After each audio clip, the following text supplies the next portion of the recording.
Good morning everyone. मैं हूं आपका दोस्त एलएस क्षत्रिय। मैं आज आपको समझाऊंगा किस प्रकार से आप तीन स्ट्रक्चर्स का यूज़ करके सभी टेंसेस को समझ सकते हैं। कोई भी टेंस क्यों ना हो, चाहे वो प्रेजेंट का इंडेफिनिट हो, पास्ट का, फ्यूचर का या कॉन्टिन्यूस हो, किसी भी टेंस का, परफेक्ट हो या परफेक्ट कॉन्टिन्यूस हो, एक कॉमन स्ट्रक्चर रहेगा। एक अफर्मेटिव के लिए, एक नेगेटिव के लिए, एक इंटरोगेटिव के लिए। अगर दो चार एक्सेप्शंस को छोड़ दिए जाएं तो बाकी ये थ्री स्ट्रक्चर्स आपके सारे टेंसेस को कवर कर सकता है। ठीक है, इसको समझने की कोशिश करते हैं इस वीडियो के माध्यम से, और वीडियो को स्किप ना करें, लास्ट तक देखें। पसंद आए तो लाइक करें, चैनल को सब्सक्राइब करें ताकि हमें मोटिवेशन मिले आगे वीडियोस को डालने के लिए। शुरू करते हैं। तो स्टार्ट करते हैं कुछ यहाँ से अफर्मेटिव सेंटेंसेस से। मैंने कुछ सेंटेंस बोर्ड पर लिखे हुए हैं, मैं सबको वन बाय वन समझाता हूँ आपको। सबसे आगे लिखा स्ट्रक्चर में सब्जेक्ट आएगा, फिर हेल्पिंग वर्ब है, फिर मेन वर्ब है, फिर indirect object, direct object, manner, place, time, reason. आपके लिए बड़ा हो सकता है स्ट्रक्चर, लेकिन जरूरी है कितना भी बड़ा सेंटेंस क्यों ना हो, आप इसकी हेल्प से बना सकते हो। मैं अगर चाहता तो आपको ऑब्जेक्ट पर यहाँ जाकर छोड़ देता अदर वर्ड्स लिख के, तो अदर वर्ड्स का भी एक क्रम होता है यूज़ करने का। अगर उसमें गलती कर देते हैं तो हमारा सेंटेंस गलत हो सकता है, इसलिए मैंने इसको पूरा लिखा है।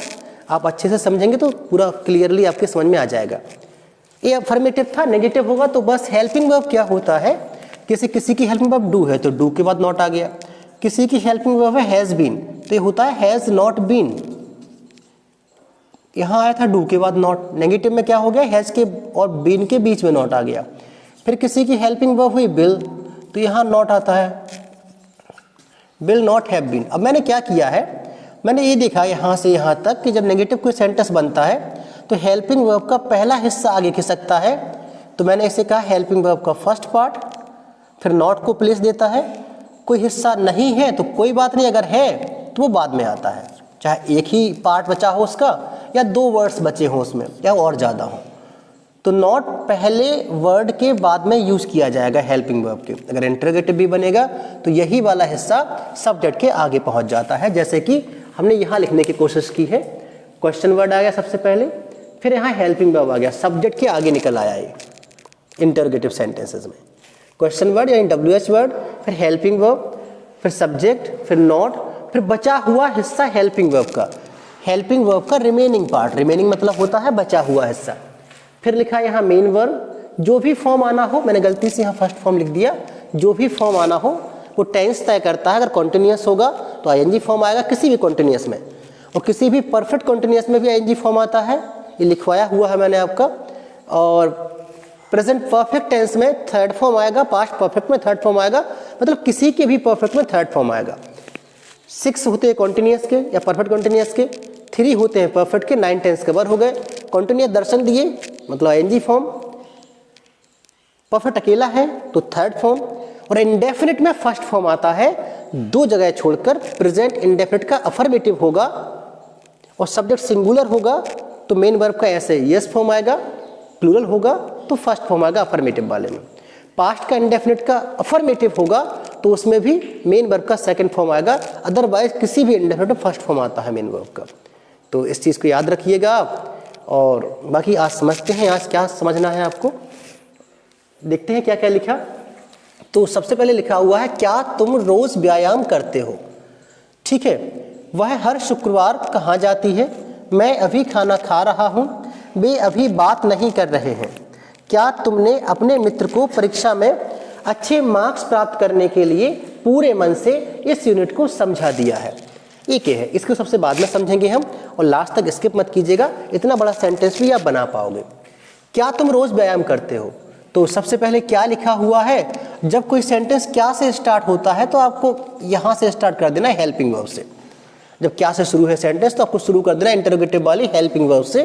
अब इसको पहचानना है टेंस कौन सा है। सबसे पहले काम यही करना होता है, जब कोई बीमारी होती है आप पहुँचते डॉक्टर के पास, तो डॉक्टर आपका इलाज शुरू नहीं करता सीधा, पहले पता करने की कोशिश करता है कि बीमारी क्या है। वही काम आपको करना है, पहले पता करने की कोशिश करना है कि टेंस कौन सा है। लास्ट में पहुँचे तो हो मिला आपको, और हो का मतलब होता है कि ये प्रेजेंट है। हाँ अक्षर आते ही प्रेजेंट मान लेना है। इसके आगे देखा तो ता मिला आपको, तो इंडेफिनिट हो गया। प्रेजेंट इंडेफिनिट टेंस, ये सोच लिया आपने, टेंस आपके समझ में आ गया।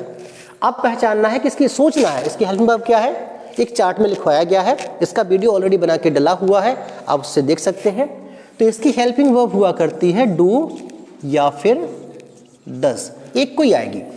सब्जेक्ट तय करता है क्या आना है हेल्पिंग वर्ब में। देखते हैं सब्जेक्ट क्या है, तुम, यू के साथ में क्या आएगा, डू आएगा, शाबाश, प्लूरल है क्योंकि। तो यहां से देखने की कोशिश करें आप, सबसे पहले डू, तो आपने लिखा डू के बाद डू के बाद सब्जेक्ट का पता करना हो तो कौन सा क्वेश्चन किया जाए, यहां से पता करोगे आप। हालांकि लिखा तो यहां भी है, मैंने बार बार क्वेश्चंस नहीं लिखे क्या क्वेश्चन करना है, आप हर बार सब्जेक्ट लिखा है, यहां से ढूंढ लो सब्जेक्ट। कैसे निकालते हैं, हु मींस कौन व्यायाम करता है, तुम, तो तुम के लिए आप लिखोगे यू के बाद यहां से स्ट्रक्चर यहां से काम करेगा। नॉट है हमारे पास क्या, नहीं है। हेल्पिंग वर्ब का बचा हुआ हिस्सा है क्या, इसमें होते ही नहीं, एक ही होती है, या तो डू आएगी या डज आएगी, बस। अब आते हैं मेन वर्ब यहां से पता करते हैं प्रश्न कौन सा किया जाए, क्या किया जा रहा है, व्यायाम। डू यू टेक, करना हो गया है, करते हो, क्या करते हो।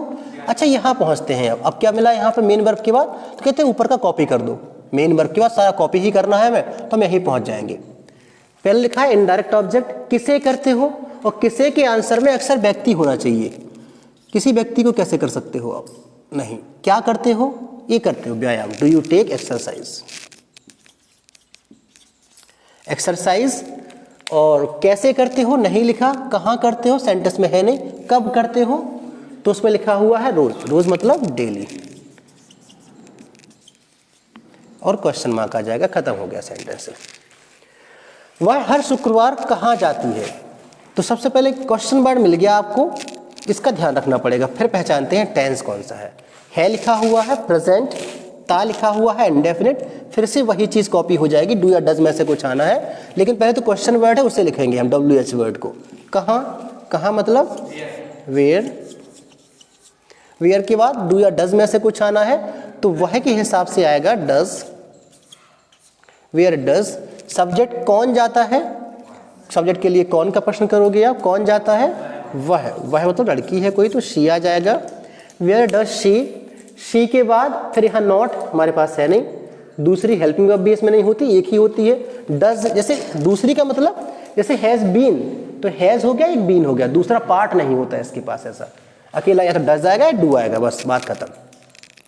फिर क्या है मेन वर्ब के लिए प्रश्न कौन सा करें, यहाँ तो लिखा नहीं है, यहाँ लिखा होगा क्या किया जा रहा है इसमें, जाने का काम, जाना मतलब गो। और याद रखना गो एक इंट्रांजिटिव वर्ब है, इंट्रांजिटिव वर्ब में ये दोनों ऑब्जेक्ट हो ही नहीं सकते। करके देख लो प्रश्न, जैसे लिखा है इनडायरेक्ट ऑब्जेक्ट, किसे का प्रश्न करना होता है इसके लिए, वह किसे जाती है, नॉनसेंस क्वेश्चन है। क्या जाती है, इसका भी सेंस नहीं बनेगा, दोनों हो ही नहीं सकते। और जब कोई वर्ब इंट्रांजिटिव होती है या वर्ब ऑफ मूवमेंट जब आपको मिल जाए, तो आपको क्या करना है, इसका प्लेस इंटरचेंज कर देना है आपको आपस में। और आप क्या करोगे, प्लेस आगे बोलोगे, मैनर बाद में बोलोगे, बस। वेयर डज शी गो, अब गो के बाद कहाँ की बात करेंगे, वेयर, कहाँ जाती है, लिखा नहीं है, कहाँ जाती है लिखा नहीं है। जब भी हमारी वर्ब इंट्रांजिटिव होगी, इंट्रांजिटिव वर्ब के लिए लिखा मैंने कि प्लेस आगे मैनर बाद में, इसमें ना तो ए वाला ऑब्जेक्ट होगा ना ही ए वाला ऑब्जेक्ट होगा, ये दोनों होंगे नहीं, याद रखना आप। तो वेयर डज शी गो हो गया, मैनर प्लेस भी नहीं है, टाइम कब जाने की बात हो रही है, हर शुक्रवार, तो आप लिखोगे एवरी फ्राइडे।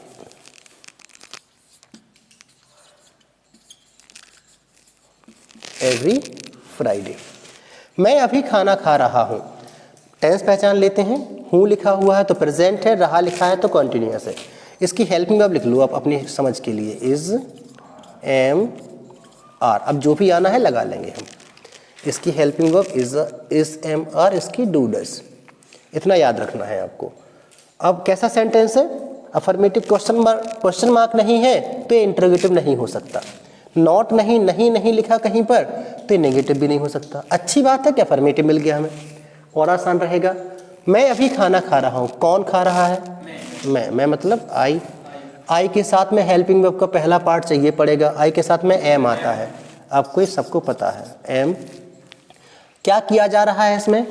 खाने का काम, ईट, आई एम ईटिंग। किसे खा रहा हूँ? किसी व्यक्ति को नहीं खा सकता भाई साहब। क्या खा रहा हूँ? खाना, आई एम ईटिंग फूड। हालांकि ये नॉनसेंस है, जब मैं कुछ खा रहा हूँ, जो भी खा रहा हूँ खाना ही कहलाएगा, और दवा खाओ वो अलग बात हो जाती है, हालांकि कुछ एक्सेप्शंस में। क्या खा रहा हूँ? तो आपने कहा फूड। कैसे खा रहा हूँ? इसमें लिखा नहीं है। कहाँ खा रहा हूँ? इसमें लिखा नहीं है। कब खा रहा हूँ? तो आपने कहा अभी। अभी मतलब रिसेंटली, राइट नाउ, नाउ जो लिखना चाहो आप, अगर ज़्यादा वर्ड टू वर्ड ना जाए तो नाउ से काम चल जाएगा, बस राइट नाउ होगा इसके लिए। I am eating food right now, या नाउ, मैं राइट नाउ लिख दूँ ताकि आपको अभी का सेंस बिल्कुल क्लियरली आ जाए। Right now. वे अभी बात नहीं कर रहे हैं फिर से आ गया, तो यही टेंस कॉपी फिर से हो गया, हेल्पिंग वर्ब वही रहेंगी सेम जो ऊपर लिखी हुई है। अब पांचवा, फिफ्थ सेंटेंस है, ये काफ़ी बड़ा सेंटेंस है तो आपको ध्यान से समझना पड़ेगा, तब समझ में आएगा। जैसे लिखा हुआ है, टेंस कौन सा है, तो मैं एक बता रहा था आपको, अभी बीच में स्किप हो गया था। ये लिखा हुआ है का मतलब प्रेजेंट। फिर ये लिखा हुआ है दिया, दिया, लिया, ये वर्ड्स किस में आते हैं? परफेक्ट में। तो ये कौन सा टेंस हो गया? Present perfect tense. ठीक है, इसकी हेल्पिंग वर्ब क्या होती है? तो आप कहोगे एक तो होती है हैज़, एक होती है हैव। इनमें से जो भी आना हो सेंटेंस तय करेगा। तो इसको कोशिश करते हैं समझने की। सबसे पहले क्या लिखा हुआ, जब क्या से स्टार्टिंग होती है तो आप यहाँ से स्टार्ट करोगे ना सेंटेंस, इंटरोगेटिव वाला। हेल्पिंग वर्ब का पहला पार्ट, तो पहले हैज़ या हैव में से कुछ आना है। तुम के साथ में क्या आना चाहिए? Have.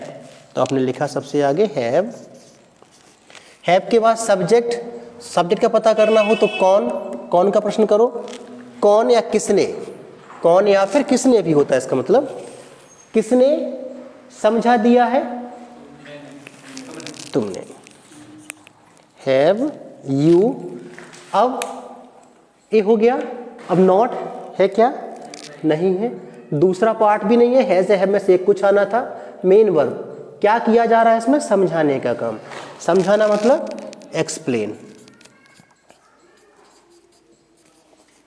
Have you explained, third form आना था इसमें, परफेक्ट टेंस है ना इसलिए। Have you explained. एक्सप्लेन्ड के बाद फिर क्या है? यहां देखा जाए तो मेन वर्ब हो गया। मेन वर्ब के बाद पूरा कॉपी करना है तो यहां पहुंच जाते हैं सीधा ऊपर। मेन वर्ब के बाद यहां पहुंचते हैं, इनडायरेक्ट ऑब्जेक्ट। किसे समझा दिया है? एक्सप्लेन्ड किसको? अपने मित्र को। अच्छा, एक चीज, योर फ्रेंड हो सकता है, बिल्कुल सही है इसमें, लेकिन मैं थोड़ा सा एक और चीज समझा दूं आपको। अगर कभी आपको लगे कि इसका सेंस आपके अपने मित्र को समझा दिया है, मित्र समझाने वाली चीज तो है नहीं, मित्र को कुछ समझाया जा रहा है, तो आप चाहो तो इसको यहाँ लिख सकते हो, इसको यहाँ लिख सकते हो, और दोनों के बीच में एक टू आ जाता है। फिर अगर कभी ऐसा लगे, जैसे आपने अपने मित्र को समझा दिया, have you explained your friend, और फिर क्या आ जाएगा? क्या समझाया आपने? इस यूनिट को, this unit. Have you explained your friend this unit, ऐसे बन सकता है बिल्कुल। लेकिन अगर आप चाहो तो कर सकते हो। पहले क्या का आंसर कर लेते हैं, समझते हैं इस तरीके से भी। क्या समझा दिया है, पहले क्या का आंसर दे दो आप। इस यूनिट को, तो आपने कहा दिस यूनिट, दिस यूनिट। फिर किसे का प्रश्न कर लो आप, किसे समझाया गया? अपने मित्र को। तो लेकिन जब दोनों का जगह चेंज कर दोगे आप उल्टा, तो इन दोनों के बीच में टू लगा देना होता है आपको। To your friend. आप चाहते तो ऐसा भी लिख सकते थे यहां से यहां तक, have you explained your friend this unit, have you explained your friend this unit. ठीक है, ऐसा भी कर सकते थे, लेकिन ज़्यादा सेंसिबल कौन सा लगता है? Have you explained this unit to your friend. ठीक है, आगे बढ़ते हैं। कैसे समझाने की बात हो रही है इसमें? पूरे मन से। पूरे मन से कैसे, किस मतलब, किस, इसका मीनिंग क्या होगा इंग्लिश में? With all your heart. ठीक है, कहाँ समझाया? क्लास में, स्कूल में नहीं है। कब समझाया? लिखा है इसमें क्या? नहीं लिखा। क्यों समझाया? परीक्षा में अच्छे मार्क्स प्राप्त करने के लिए। परीक्षा में अच्छे मार्क्स प्राप्त करने के लिए। तो सबसे पहले प्राप्त करना, टू गेट मीन्स प्राप्त करना। गेट तो वर्ब होती है, लेकिन आप देखो ये बहुत बड़ा हो गया, परीक्षा में अच्छे मार्क्स प्राप्त करना। लेकिन एक बढ़िया तरीका है इसका भी। गेट तो वर्ब हो गई, गेट मीन्स पाना। अब आते हैं यहाँ पर, वर्ब तो यहाँ लिखी हुई है लेकिन हमारी, बस यही रूल फिर लगा दो आप। गेट हो गया, किसे पाना? व्यक्ति को नहीं। क्या पाने की बात हो रही है? अच्छे मार्क्स, टू गेट। जैसे ही वर्ब मिले तुरंत वर्ब पे पहुंच जाओ फिर से। गुड, अभी मैं इसको कट करता था, कंफ्यूज ना हो जाओ आप। गुड मार्क्स, क्या पाने की बात हुई? कैसे पाने की नहीं, कहाँ पाने की बात हो रही है इसमें?